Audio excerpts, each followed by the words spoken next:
Have you ever witnessed a single moment that changed everyone's perception in an instant? A moment so electrifying it crushed snobbery, silenced mockery, and lit up the room with raw talent. Picture a lavish party filled with millionaires, celebrities, and high society elites, an event where a hard-working waitress named Clara endures ridicule for her accent from a pompous guest. Little did he know he was about to be humbled in the most unexpected way. The night would culminate in a dramatic twist no one saw coming. Get ready for a story of humiliation, redemption, and a voice that would blow them all away. Clara stood behind the ornate marble bar, smoothing down her crisp white apron, her hands trembling with a mix of anxiety and anticipation. It was one of the biggest parties she had ever worked, maybe one of the biggest parties the city of Miami had ever seen. Rumor had it that invitations had been sent to the likes of Warren Buffett, Mark Cuban, and even a few well-known Hollywood producers. The host of this exclusive fundraiser was Morgan Rothschild, an immensely wealthy philanthropist who was celebrating the opening of his new 5-star hotel overlooking the turquoise waters of South Beach. The lush ballroom gleamed with the opulence of gold accents, crystal chandeliers, and an ocean of meticulously arranged white roses. Soft jazz music drifted through hidden speakers, and everyone who was anyone in high society sipped champagne from fluted glasses. Standing in one corner, near an enormous silver ice sculpture shaped like a seahorse, was Daniel Carter, a tall, broad-shouldered man in his late 30s with slicked-back black hair. Daniel was an influential venture capitalist known for his sharp wit, harsher tongue, and his relentless pursuit of success. He was one of those wealthy individuals who believed his bank balance conferred a right to treat people however he pleased. That night, he was in no mood for humility. Clara was new to the country, having moved from a small coastal town in the Dominican Republic. She spoke English well enough, but still carried a gentle Spanish accent that made her words dance with an exotic lilt. She took great pride in her job, working long hours to support her elderly mother back home and dreaming of a life where she could pursue her passion for singing. Her father, who had passed away only a year earlier, once told her that her voice held magic. But in the hustle of menial jobs and endless shifts, she rarely found the opportunity to share that magic with the world. That evening, Clara was assigned to serve an exclusive VIP section. She navigated between a handful of influential guests, each sporting impeccable attire and little name plaques on their reserved seats. She had already served them champagne, gourmet canapes, and amuse-bouches. Each time she offered a polite smile, conscious of the cultural barrier she often felt.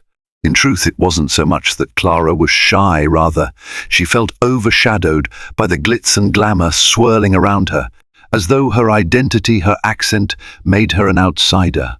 Before meeting Daniel Carter, she had already noticed his boisterous presence from across the room, heard his loud bursts of laughter, saw the mocking way he cut people off during conversation. Something about him radiated negativity, an unmistakable tension that made others keep a cautious distance. But none dared say anything openly, for Daniel Carter's investments funded entire industries and served as lifelines to dozens of startups. People in high places often found ways to tolerate his arrogance, rationalizing it as part of his eccentric brilliance. However, Clara couldn't avoid him. He was right in her section, the most exclusive corner of the party, when she approached him for the second time that evening, balancing a heavy silver tray with fresh glasses of champagne. Daniel raised an eyebrow and sized her up. She mustered her warmest smile and asked quietly, "Would you like another glass of champagne, sir?" Daniel smirked, and she noticed his glossy black shoes tapping irritably against the floor. "Sure," he said, snagging a flute off her tray. "But first, where are you from? Your accent's so thick I can barely understand you." Clara felt her cheeks flush. She answered softly, I'm from the Dominican Republic. Daniel gave an exaggerated roll of his eyes. Let me guess. You came here to make a quick buck. You might want to lose that accent, or people are going to think you're uneducated. He took a sip of champagne and, as if his words weren't enough, he pointedly examined the label with a critical sneer. Then again, they probably wouldn't expect more from a waitress, right? Several other guests at the table heard him. One or two looked away in discomfort, but nobody stood up to defend Clara. They all had too much at stake. Daniel was connected to Morgan Rothschild, and no one wanted to make a scene. Clara swallowed, trying to keep her composure. Her eyes stung. She felt the sting, not just for herself, but for every immigrant who had faced such derision. Yet she remained polite. "I'm sorry if my accent bothers you, sir," she said quietly, "but I am proud of where I come from." Daniel chuckled. "Pride is a luxury for those with money and power. Learn to blend in if you want to succeed here." Just as Clara was about to excuse herself, an older, refined gentleman in a tuxedo approached the table. It was none other than Morgan Rothschild himself. He greeted everyone cordially, but when he saw Clara's reddened face and watery eyes, he asked if everything was all right. She faked a smile. "Yes, Mr. Rothschild. All is fine. I was just making sure everyone has what they need." Morgan, a keen observer of human nature, sensed the tension. "All right," he said, eyes flicking toward Daniel. "If there's anything you need, let me know." Then he addressed the table. "I do hope you're all enjoying yourselves. We'll have a live performance soon, an intimate act by a local jazz band. And if we're lucky, we might get a volunteer from the audience. I want tonight to be memorable." With that, Morgan moved on, continuing to greet his illustrious guests. Clara took the cue to slip away. She hurried back into the kitchen area, trying to quell the storm of emotions swirling inside her. She replayed Daniel's words over and over in her mind. "People might think you're uneducated." She thought of the English classes she took at night, of the worn-out dictionary she studied whenever she had a free moment.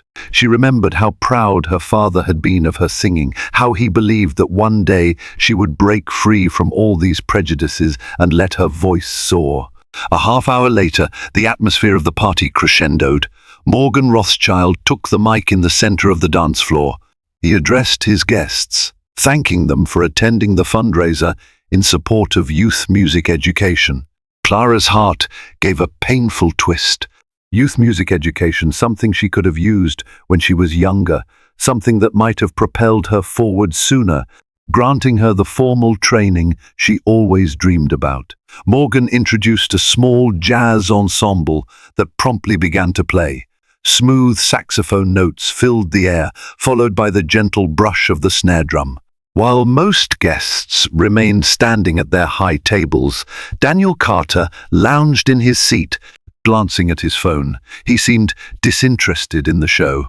His eyes roved around the room before landing on Clara again. She was placing a fresh batch of hors d'oeuvre on a nearby table. With a condescending sneer, he murmured to a nearby companion, "Let's see if the waitress can sing in English. She probably can't even pronounce half the words correctly." Clara overheard him. A familiar ache glowed inside her chest, anger, shame, heartbreak. For so long she had suppressed her gift, believing that nobody wanted to hear the voice of a modest immigrant waitress. Yet at that moment she felt something shift in her spirit. A question burned in her mind. Why hide her talent any longer? Why let someone like Daniel Carter define her worth? It was around that time that Morgan Rothschild took the mic again. He spoke about the importance of shining a spotlight on hidden talents. "I love discovering new voices," he said. "It reminds me of how small acts of courage can transform lives. So tonight I want to extend an invitation. If anyone among us feels compelled to share their musical talents on stage, I invite you to join the band for a song." Silence lingered for a few beats. Guests exchanged glances. Some politely declined with awkward laughter. Many were too self-conscious to grab the mic in front of such an elite crowd. The jazz band continued playing a soft tune, and Clara could feel her heart pounding in her chest. Without fully understanding her own courage, she placed her tray down on a side table and slowly made her way forward. At first, no one noticed her approach. But when she stepped up to Morgan and whispered that she would like to sing, his face lit up with genuine excitement. He turned back to his guests, beaming. "Ladies and gentlemen," he announced, "we have a volunteer. Please give a warm welcome to—" "I'm sorry. What's your name, dear?" Clara spoke into the microphone, voice trembling slightly. "My name is Clara Perez." A smattering of polite applause arose, mostly from people in the front who could see her. In the back, someone murmured, "Isn't that the waitress?" Some snickers rippled through the crowd, a faint hiss of condescension. Meanwhile, Daniel Carter sank back into his seat, crossing his arms, looking like he wanted to see her fail. Morgan gestured to the jazz band to accompany her. "The stage is all yours, Clara." And so it happened. Clara wrapped her trembling hands around the microphone. She took a deep breath and closed her eyes, recalling the countless hours she used to spend singing on her father's fishing boat as it rocked against Caribbean waves, imagining a stage that might one day hold her. She remembered everything her father had ever told her about, believing in her gift. When she opened her mouth, a clear, soulful melody poured out.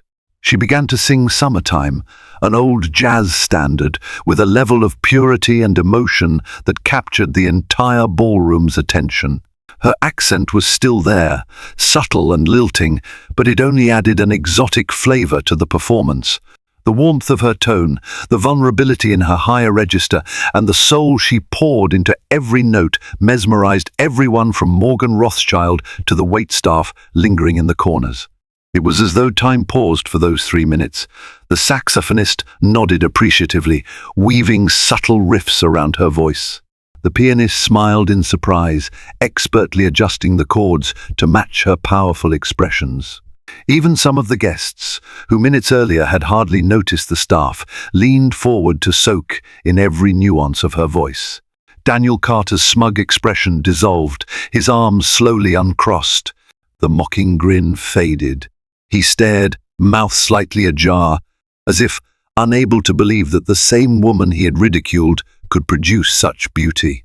Astonishment flickered across his face, mingled with something else. Shame, perhaps. As Clara neared the end of the song, tears glistened in her eyes. The final note soared above the quiet hush of the onlookers. Then the room erupted into applause, thunderous, heartfelt, and unrestrained. Clara opened her eyes, breathless and stunned to find the entire ballroom on its feet. People cheered, whistled, and clapped in a crescendo of admiration. The flurry of camera flashes lit the space like fireworks. Morgan Rothschild rushed forward to take Clara's hand, raising it high in a gesture of triumph.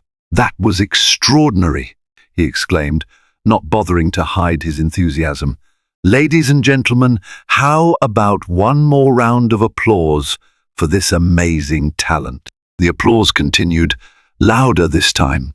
Clara tried to speak into the microphone, to say thank you, but emotion choked her words. She simply nodded in gratitude.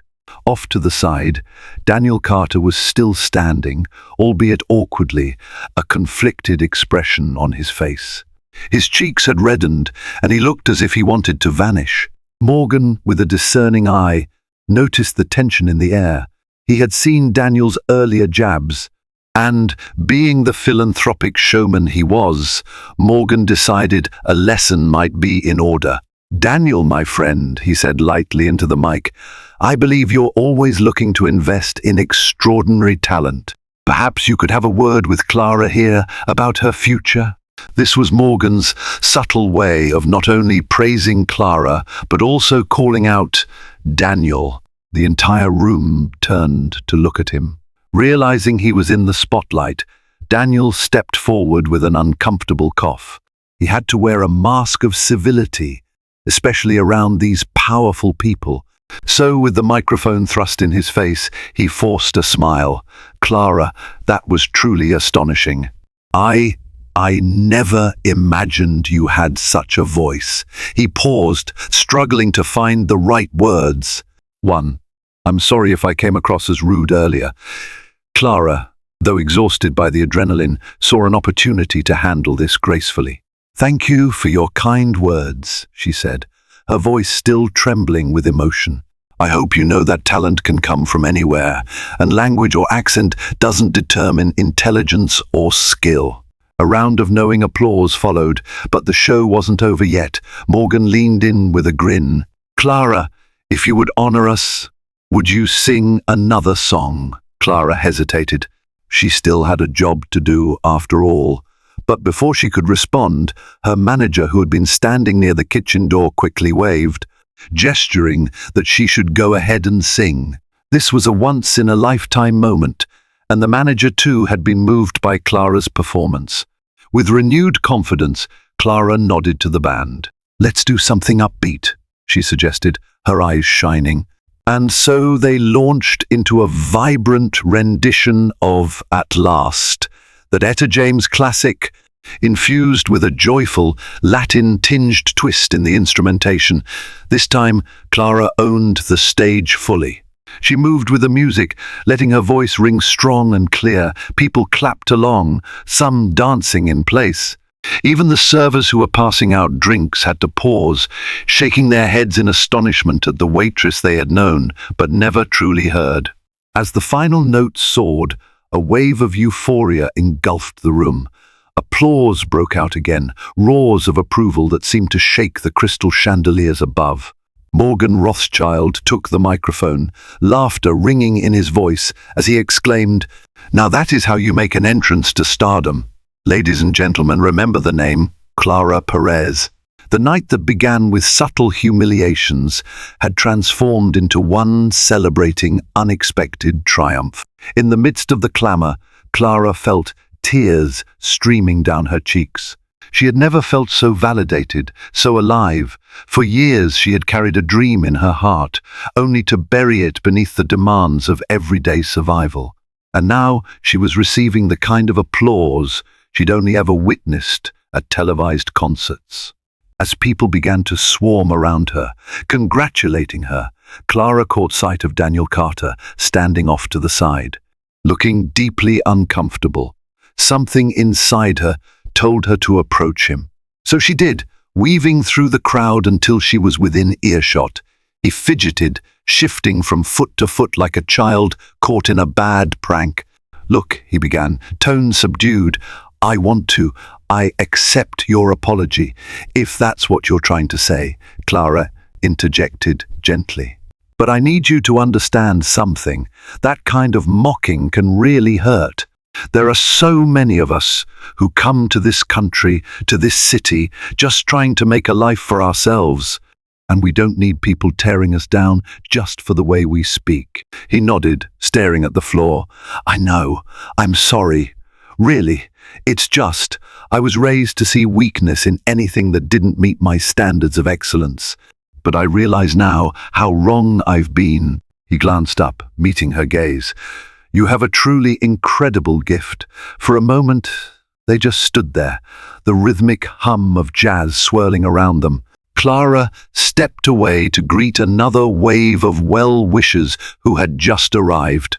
Daniel was left with his thoughts, grappling with the uncomfortable realization that all his money, power, and bravado had not saved him from looking like a fool tonight. In fact, it seemed to have amplified his folly. Meanwhile, Morgan Rothschild was swirling with excitement. He beckoned Clara over, introducing her to the starry-eyed crowd. "This is the voice of the future," he announced. "I'm going to help sponsor her musical education if she'll allow me, because a talent like this deserves to be nurtured." Clara could hardly believe what she was hearing. Her voice cracked as she thanked Morgan. In that instant, she felt an overwhelming gratitude for the path life had taken her on, even if it was paved with hardships. She realized that sometimes heartbreak and humiliation come before the triumph that you're destined for. And she thought of her father. He would have been so proud. By the end of the evening, the entire tone of the party had shifted. Conversations buzzed about the waitress with the golden voice. The usual big money deals and brand endorsements took a back seat to a story of raw talent shining under the strangest circumstances. People asked Clara for pictures, for her social media handle, which she didn't even have at the time, and pressed her to sing just one more song. She politely declined, explaining that she had to return to her job. But Morgan insisted she take the night off to mingle and enjoy the limelight. Her manager, standing at the edge of the crowd, nodded approval with a beaming smile. Daniel Carter attempted to fade into the background, but more than one guest approached him, teasing or quietly reprimanding him for his earlier mockery. With each passing minute, the tension in his shoulders grew. Eventually, he made his way over to Clara. "Listen," he said, voice low. "I know we don't have much reason to trust each other right now, but I'd like to make amends. My father owns a string of performing arts venues. We could help you get a start if you're interested." Clara took a step back, uncertain. She looked at the man who had insulted her so callously only an hour earlier. "Daniel, I appreciate the offer," she said, cautiously, "but I'm not sure if we're right for each other in any venture. Perhaps in the future, when trust is built." He nodded, swallowing his pride. "I understand. The offer still stands if you ever change your mind." They parted ways with a polite handshake, a sign of fragile peace. Clara returned to celebrating with the crowd, her thoughts eventually wandering to how surreal her life had become. A few weeks ago, she was a quiet waitress, saving every penny to pay for her mother's medical treatments back in the Dominican Republic. Tonight, she stood amidst applause and the possibility of a funded musical education. It was a dream crossing the threshold into reality. Meanwhile, Daniel Carter wrestled with self-reflection. For a man used to controlling markets and manipulating negotiations, it was a humbling experience to see just how powerless he could be in the face of someone's innate talent. He caught himself wondering if he'd do better by letting go of some of his prejudices and opening himself up to genuine human connections. Morgan Rothschild concluded the night with a grand toast. "To the power of hidden talent," he said, raising his champagne glass, "and to remembering that we all share the same universal language of music and love." The crowd cheered, raising their glasses in unison. A sense of warmth permeated the ballroom, something intangible but real that made everyone feel a little more connected and a little more hopeful. When the final guests began to filter out and the jazz band packed up their instruments, Clara made her way outside to the veranda, overlooking the moonlit ocean. The party staff was still inside, cleaning up, but she needed a moment of solitude to let the evening's events sink in. She looked up at the stars and whispered a soft prayer of gratitude, imagining her father's spirit smiling down upon her. She gently rubbed the gold locket around her neck, a gift from her father on her 15th birthday, and recalled his words, "Music has no borders, Clara. Sing from your heart and let the melody guide you." Tears rolled down her cheeks, but they were tears of joy. In that quiet moment, she felt a presence behind her. It was Morgan Rothschild, his usually flamboyant demeanor tempered by gentle kindness. "I meant what I said," he told her. "I want to support your education. I have contacts at the Frost School of Music right here in Miami. You'll be able to refine your talent and meet people who can help you flourish." He offered a business card, glinting with embossed letters. "Set up an appointment soon. We'll do great things together." Clara's voice faltered with emotion. "Thank you, Mr. Rothschild. You have no idea what this means to me," he smiled. "Call me Morgan, and believe me, I have some idea I recognize that passion. I was once a starving dreamer myself, just in a different field."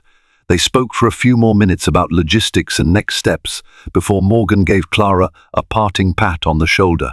She stayed out on the veranda for a while longer, letting the waves and the moonlight calm her, the echoes of clapping and cheering still reverberating in her heart. When she finally returned inside, the catering crew was wrapping up. Her manager approached. "Take the rest of the night off, Clara. You deserve it. In fact, you deserve a lifetime of nights like this." "Who would have thought you were harboring such a voice all this time?" Clara smiled, hugging her manager briefly. "You know, I never felt ready. But maybe it was never about being ready. It was about being brave enough to seize the moment." As she walked out of the grand hotel lobby, she felt like she was walking into a brand new chapter of her life, one brimming with promise, possibility, and the sweet taste of vindication. The memory of Daniel Carter's condescension no longer stung. Instead, it fueled her resolve. She vowed to remember this evening as the turning point that proved no one's cruelty could extinguish her shine. In the days that followed, social media buzzed about the singing waitress who stunned a room full of millionaires. A few amateur phone-recorded videos surfaced online, capturing the raw, emotional performance that night. Messages of admiration poured in from strangers who had witnessed or heard about her performance. Even well-known music producers reportedly took interest, with a few wanting to meet her in person.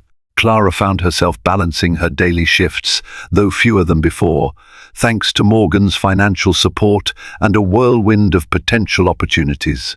She started vocal lessons at a local studio, preparing to audition for formal training at the Frost School of Music. Every step felt surreal, as if she was living in a waking dream. As for Daniel Carter, he publicly apologized to Clara on social media. He accompanied the apology with a sizable donation to Morgan's fundraiser for youth music education. Whether he was motivated by genuine remorse or social pressure was unclear, but Clara chose to see the best in the gesture.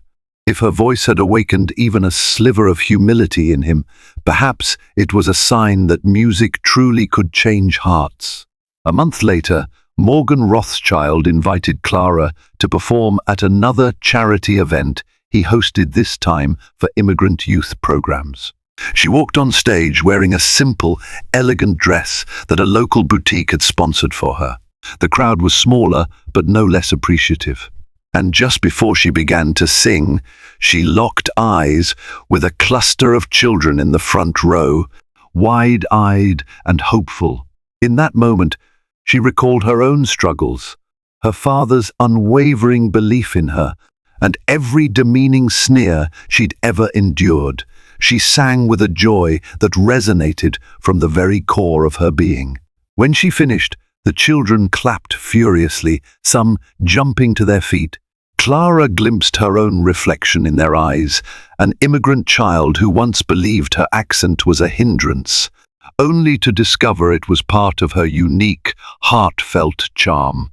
In the end, Clara's journey became a parable retold around dinner tables and in staff break rooms, the humble waitress who refused to let ridicule silence her gifts. She might have been mocked, but she emerged triumphant, revealing a voice that shattered social barriers and enthralled every corner of the room. For many, it was a reminder that true talent, passion, and kindness can blossom in even the unlikeliest of places. She had arrived in the United States with nothing but a dream and an accent. Now she had the chance to become a shining star, blazing a trail that would inspire others to chase their own destinies despite the obstacles. And while Daniel Carter's scorn had cut deep, it also served as the necessary spark that ignited her bravery. Clara realized that sometimes adversity can light the fire within, compelling us to share our gifts with the world. And so, Clara's story continued, each performance another step in her liberation from the shadows of self-doubt. She sang for her father's memory, for her mother's well-being, for every immigrant who ever felt small, and for every dreamer waiting in the wings. The night she seized the mic to show up a rich man's scorn was the night she took the first bold step toward her destiny. Thank you for joining us for this incredible journey of transformation, courage, and the power of music to transcend barriers. Clara's story reminds us that talent often hides in the most unexpected places, just waiting for a chance to shine. We witnessed how one moment, one performance turned the tables on prejudice and gave birth to a new star. It's a testament to the resilience of the human spirit and a reminder that we should never underestimate anyone, regardless of their accent, background, or occupation. If you found inspiration in this story, please hit the like button and consider sharing it with your friends and family. Don't forget to subscribe to our channel for more uplifting narratives that celebrate life's hidden heroes. Your support helps us keep telling stories that open hearts and spark change. Until next time, keep dreaming, keep believing, and never be afraid to raise your voice.